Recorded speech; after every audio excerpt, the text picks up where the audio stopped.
जालना जिल्ह्यातल्या अंतरवाली सराटी आणि भांबेरी गाव परिसरामध्ये रात्री पुन्हा ड्रोन कॅमेरा घिरट्या घालताना बघायला मिळाला। काही दिवसांपूर्वीपासून शहागड परिसरातील अनेक गावांमध्ये रात्री ड्रोन कॅमेरा उडत असल्याचं ग्रामस्थांनी पाहिलं होतं। त्यासोबत जरांगे राहत असलेल्या ठिकाणी सुद्धा रात्री ड्रोन कॅमेरा उडताना दिसला। या संदर्भात पोलिसात तक्रार करण्यात आली, मात्र अद्याप पोलिसांकडून या प्रकाराचा तपास सुरू आहे। मात्र रात्री पुन्हा अंतरवाली सराटी आणि भांबेरी गाव परिसरात ड्रोन कॅमेरा घिरट्या घालताना ग्रामस्थांनी पाहिला, त्यामुळे ग्रामस्थांमध्ये सध्या भीतीचं वातावरण आहे।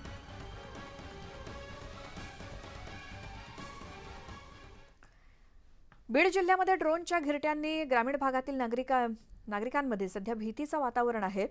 चोरीच्या भीतीनं नागरिक एकत्र जागून काढतायत। मागच्या एका महिन्यापासून बीड जिल्ह्यातील अनेक गावांमध्ये अशाच पद्धतीनं ड्रोन घिरट्या घालतोय। ड्रोनच्या माध्यमातून चोरी करत असल्याची अफवा आहे आणि त्यामुळे नागरिकांमध्ये चिंतेचं वातावरण आहे। पोलिसांना या संदर्भात विचारलं असता अधिकृत माहिती त्यांच्याकडे नाही। या संदर्भात बीडचे खासदार बजरंग सोनावणे यांनी पोलीस प्रशासनाला पत्र देत या संदर्भात माहिती लोकांना सांगावी असं आवाहन केलंय।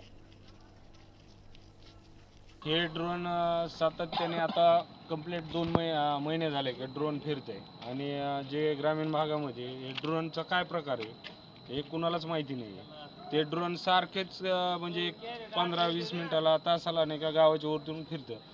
तर जे शेतकरी वर्ग आहे तो खूप घाबरलेला आहे आणि जे शेतामध्ये लोक राहतात त्यांची खूप हाल चाललेले आहेत आणि खूप परेशान आहेत। ह्या तात्काळ प्रशासनाने ह्याची नाही का नोंद घ्यावी आणि ह्याच्यावर काहीतरी कठोर कारवाई करावी।